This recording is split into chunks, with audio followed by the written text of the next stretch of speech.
네, 첫 번째 시간에는 여러분들과 공격키 암호에 대해서 기본적인 개념들 그리고 특징들에 대해서 배웠고, 그 다음에 수학 암호를 위해서 필요했던 공격키 암호를 위해서 필요했던 수학 기본에 대해서 조금 배웠습니다. 자, 이번 시간에는 여러분들과 함께 우리가 공격키 암호를 이해하기 위해서 필요한 수학에 대해서 좀 더 살펴보도록 하겠습니다. 기본적인 그 개념뿐만이 아니라 이번 시간에는 수학적인 그 재미있는 특징들 몇 가지 살펴보도록 하겠습니다. 자, 우리 최대 공약수의 개념까지 이전 시간에 배웠었는데 두 정수 A, B에 대해서 D라는 정수가 A, B의 최대 공약수이면 D는 AX 플러스 BY로 만족하는 정수 X랑 Y가 존재한다 라는 것을 우리가 정리를 통해서 알 수 있습니다.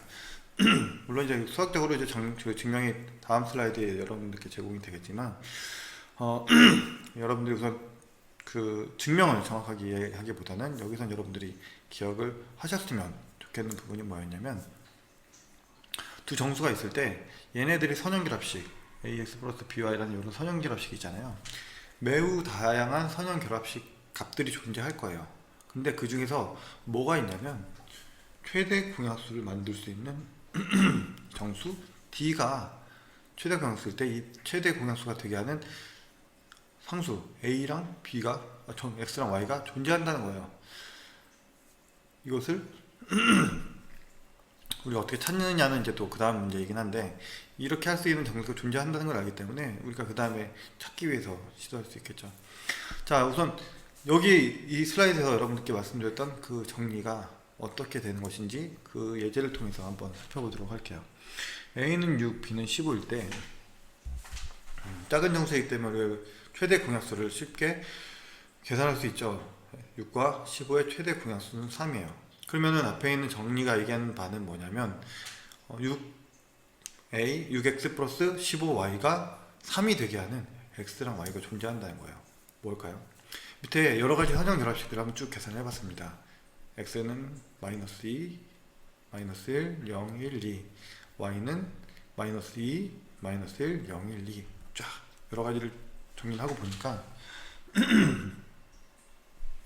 그 중에 뭐가 있냐면, 이렇게 우리가 얘기했던 것처럼 선형 결합식 결과가 최대 공약수가 되는 그런 정수 마이너스 2와 1이 있어요.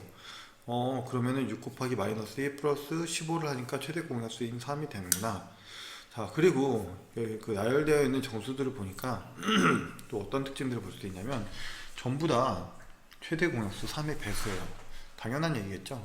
왜냐면 X도 3의, A도 3의 배수, Y도 3의 배수이기 때문에 A에다 뭐를 곱해서 더하든 B에다 무엇을 곱해서 더하든 그 결과는 항상 3의 배수가 됩니다.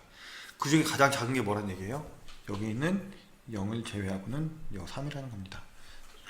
선형결합식으로 표현할 수 있는 가장 작은 정수가 최대 공약수가 된다라는 부분을 여기에서 우리가 알 수 있어요. 자, 이렇게 최대 공약수가 되게 하는 두 정수의 존재성을 확인하고 나서 한번 증명을 따라가 보도록 하겠습니다. 정수 AB에 대해서 AX 플러스 BY 형태의 모든 정수를 모아둔 집합 A, 라지 A를 가정을 합니다. 앞에서 여러가지 정리했던 거 보셨죠? 여러가지의 값들로 표현이 가능한데, 그 중에서 가장 작은 정수는 뭐였어요? 가장 작은 정수는 D가 됐었죠. 그래서 이제 그 직관을 앞에서 살펴봤던 그 사실을 증명을 통해서 이제 다시 한번 풀어보면, A라는 집합 중에서 앞에서 표현했던 여러가지 나열되었던 그 집합 중에서 가장 작은 양의 정수를 D라고 가정하면, D는 A의 원소이기 때문에 어떤 XY에 대해서 항상 이렇게 표현이 되겠죠? 어떤 XY에 대해서 항상 표현이 됩니다. D가 A를 나누는 거 먼저 보게 되면은, D는 A를 나눕니다. A를 D로 나눈 나머지를 R이라고 했을 때 A를 DQ 플러스 R이라는 형태로 유니크하게 표현할 수 있겠죠. 여기서 R을 A-DQ라고 다시 전개를 하고 나서 보니까 R이 뭐가 돼야 돼요? 또 A와 B의 조합으로 표현한 거기 때문에 저 라지 A라는 집합이 또 원소가 돼야 되겠죠. 그런데 R은 뭐보다 작아요? D보다 작아요. D가 가장 작은 정수라고 했는데 모순이 되잖아요. 그럼 A는 뭐가 돼야 돼요? 저 R은 뭐가 돼야 돼요? 0이 돼야 돼요. 그래서 R이 0이 된다는 것은 무슨 뜻이에요? A는 DQ라고 표현이 된다는 뜻이겠죠? A는 DQ라고 표현이 된다는 뜻이에요. 그러면 D가 A를 나누는 것을 알 수 있습니다. 같은 방법으로 D가 B를 나누는 것도 똑같이 증명을 할 수가 있어요. D가 A를 나누고 D가 B를 나누는 것을 여기서 지금 증명을 한 겁니다. 그 다음에 A, B의 임의의 공약수 C, 공약수가 임의의 공약수가 있는데 C가 A도 나누고 B도 나누는 값이에요.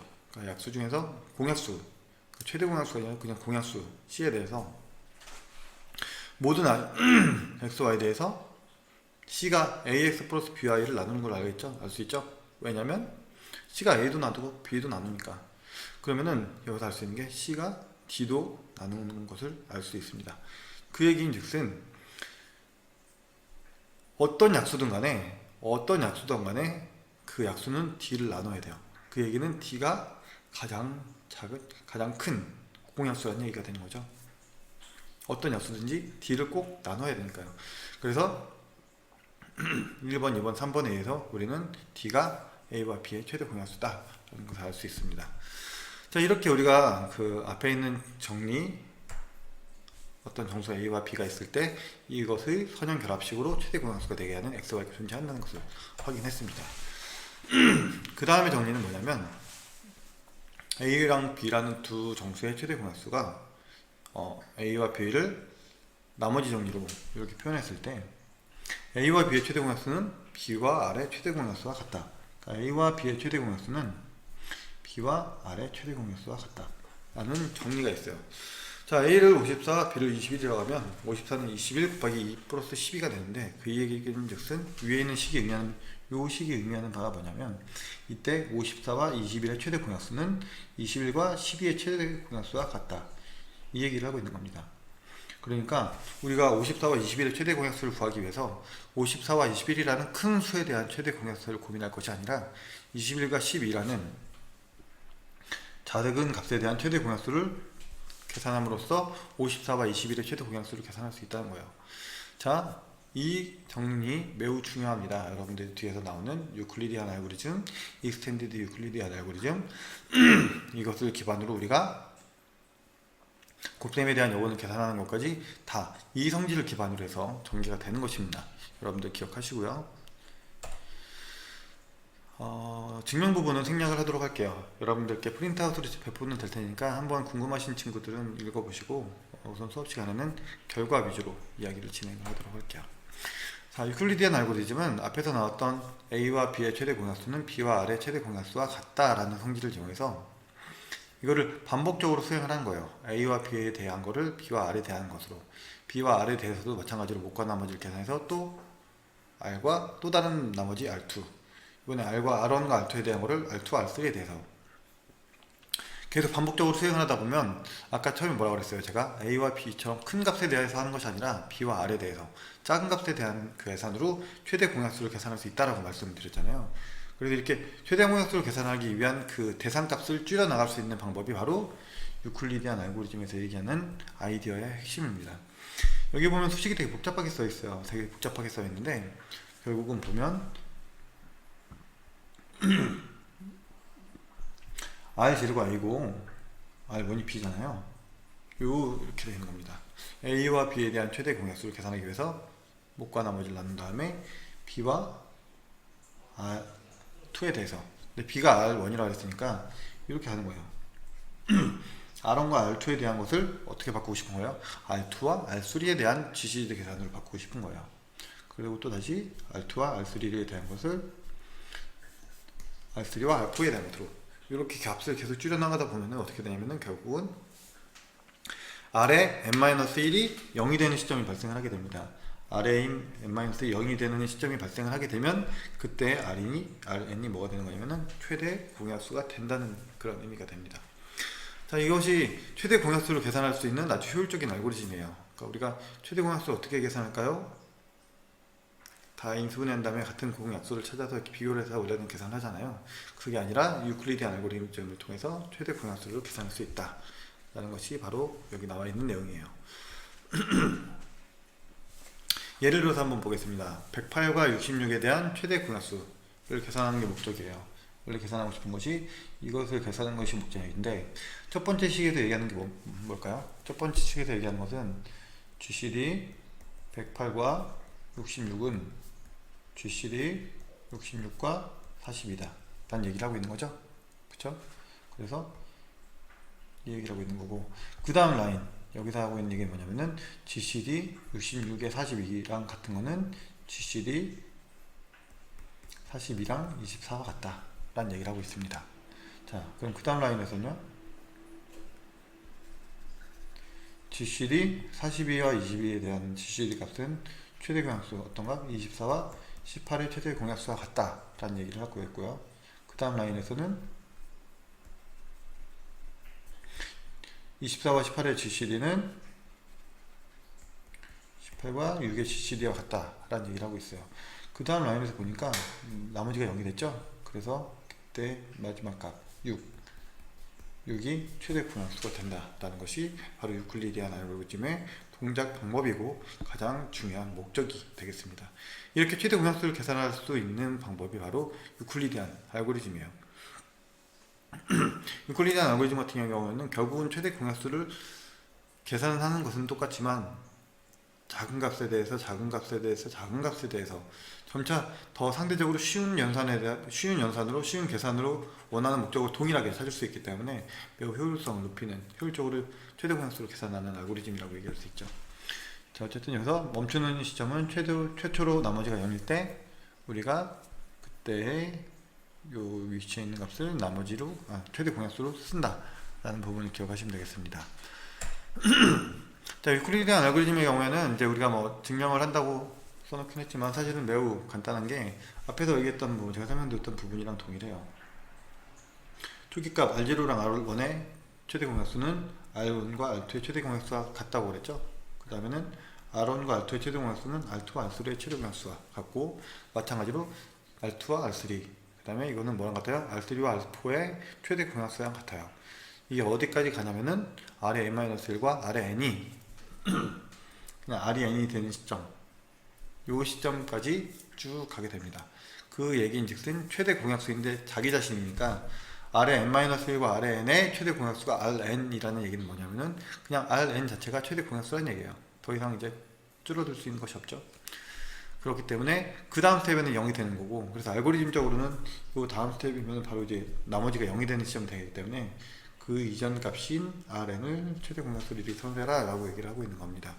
그래서 어쨌든 유클리디안 알고리즘은 앞에서 말씀드렸던 나머지 정리에서 A, B를 Q와 나머지 R로 표현했을 때 A와 B의 최대 공약수는 B와 R의 최대 공약수와 같다 라는 그 수학적인 성질에서 유도가 되는 그런 아주 유용한 알고리즘이 되겠습니다. 자, 익스텐디드 유클리디안 알고리즘을 사용해서 한번 GCD 값을 계산을 해볼게요. A는 994, B는 511 이라는 값에 대해서 A와 B의 최대 공약수를 한번 계산을 해보도록 하겠습니다. 여러분들이 지금 비대면 수업이기 때문에 온라인상으로 떨어져 있긴 하지만 여러분들 동영상 잠깐 멈추시고 직접 앞에 있는 내용을 통해서 기반으로 유클리디안 알고리즘 사용해서 한번 최대 공약수를 계산을 해보도록 하겠습니다.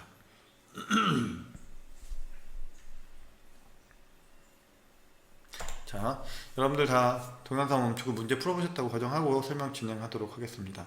994와 511의 최대 공약수는 정답은 7입니다. 어떻게 계산을 하느냐? 994와 511로 나머지 정리 이렇게 표현하게 되면 목순이 1이요, 나머지는 483이 됩니다. 그 얘기인즉슨 994와 511의 최대 공약수는 511과 483의 최대 공약수와 같다라는 첫 번째 수식과 같은 결론이 나오게 됩니다. 그러면 이것을 그 다음 조건으로 보게 되면 그렇다면 511과 483의 최대 공약수를 계산하면 되겠네? 라고 해서 나머지 정리를 이용해서 511과 483의 나머지 정리 표현을 보면 이렇게 되기 때문에 그 다음 할 수 있는 건 511과 483의 최대 공약수는 483과 28과의 최대 공약수와 같다 라는 걸 알 수 있게 되죠. 그래서 우리는 현재 지금 알 수 있는 것이 얘랑 같다는 것까지는 확인했습니다. 그 다음은 483과 28의 최대 공약수를 계산하기 위해서 이렇게 나머지 정리를 이용해서 풀어주고 나서 보면 483과 228의 최대 공약수는 28과 7의 최대 공약수가 같은 거죠.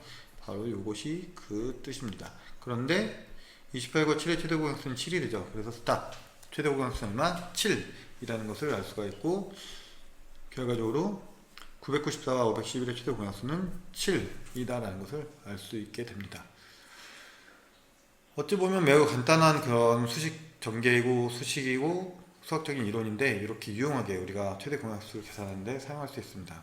뒤에서는 조금 더 재밌는 활용 방안을 보시도록 할 거예요.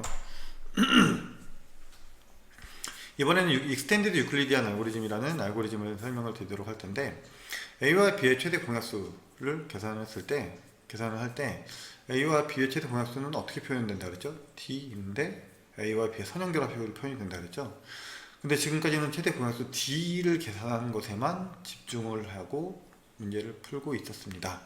그런데 우리가 또 무엇을 알 수 있냐면은, 이 최대 공약수가 되는 D라는 값이 되게 하는 A와 B의 개수값, 상수값, 앞에 있는 붙는 그 상수값을 또한 계산할 수 있고, 그게 바로 익스텐디드 유클리디안 알고리즘입니다. 익스텐디드 유클리디안 알고리즘에서는 사실 그 전개된 내용으로는 상당히 복잡하게 되어 있습니다. S0와 T0, S1, T1 이렇게 그 개수를, 초기 개수를 놓고 S와 T를 계속 업데이트하면서 어떤 값을 만들어 나가는 그런 알고리즘으로 설명이 되고 있는데, 사실은 이거는 직관적으로 매우 쉽게 여러분들이 이해를 하실 수가 있어요. 자, 어떻게 보실 수 그 앞에 있는 알고리즘을 준해서 여러분들이 살펴보시게 되면은, 108과 66의 최대 공약수는 6인데, 그러면은 108에다가 얼마를 곱하고 66에 얼마를 곱해야지 6이 될까요? 최대 공약수가 될까요? 그때 x랑 y는 얼마일까요? 라는 질문에 대한 대답을 찾는 것이 바로 익스텐디드 유클리디안 알고리즘에서 제공을 하는 바예요. 그럼 x랑 y는 어떻게 계산을 하냐면 앞에 있는 그 알고리즘에 준해서 우리가 동작을 하게 되면, x랑 t라는 개수를 여기 초기화를 이렇게 해놓고 나서 그 다음에 그 알고리즘에 준해서 이렇게 전개를 쭉 하게 됩니다. 전개를 하게 되는데, 사실은 이게 결국은 어떤 의미가 되냐면은, 여기서 보시는 것처럼 지금 108과 66이라는 두 개의 입력값을 놓고서 계속 어떤 역할을 연산하고 있었어요. 복과 나머지를 요거와 요거의 GCD, 그 다음에 66과 42의 GCD, 그 다음에 66과 42의 GCD를 계산하는 것을 42와 24의 GCD로 바꾸고, 이런 연산을 통해서 그 굴리디안 알고리즘이 동작을 했었잖아요. 근데 익스텐디드 굴리디안 알고리즘에서는 이것을 어떻게 보면은 역으로 이용한다고 생각을 할 수가 있습니다. 어떤 의미냐면, 최대 공약수가 6인데 여기서 6이라는 것은 24 마이너스 18 곱하기 1이 되는 거죠. 그쵸? 근데 여기 또 18이라는 것은 뭐예요? 18이라는 것은 42 마이너스 24 이렇게 되는 거죠. 그럼 이건 어떻게 다시 정리할 수 있냐면은, 24가 두 개 있고 42가 하나 빠지는 이런 값이 되는 거고요. 그 다음에는 우리가 또 어떤 걸 정리할 수 있어요? 24라는 애를 또 정리를 해낼 수 있죠. 24는 66에서 42를 뺀 거예요. 자, 위에다 쓸게요. 66에서 뺀 거, 이게 되죠. 전개 보면은 마이너스 3 곱하기 42. 자, 그 다음에는 우리가 뭐를 또 전개할 수 있죠? 42를 전개할 수 있어요. 어떻게? 108 마이너스 66으로 바꿀 수 있어요.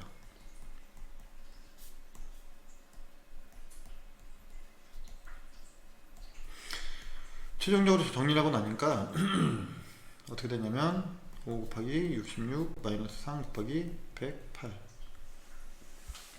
마이너스 3과 5라는 개수를 가진 걸로 확인할 수가 있죠. 자, 결국은 이렇게 역으로 계산을 해보니까 x, y를 찾을 수가 있었는데, 그 개수를 단계별로 연산을 할 때 알고리즘적으로